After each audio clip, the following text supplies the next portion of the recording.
Here I have BLACKVIEW BL6000 Pro, and today I'm going to show you how to change wallpaper on this device. So firstly, let's open settings, then go to the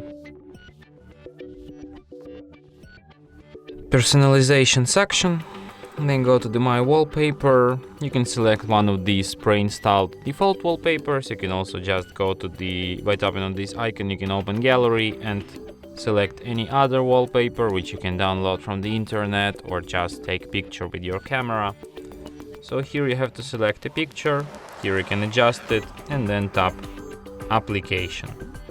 Then select if you want to apply it to screen lock, desktop, desktop or screen lock and desktop. And as you can see, my wallpaper changed. And that's it. Thanks for watching. If you find this tutorial useful, don't forget to hit that like button and subscribe to our channel.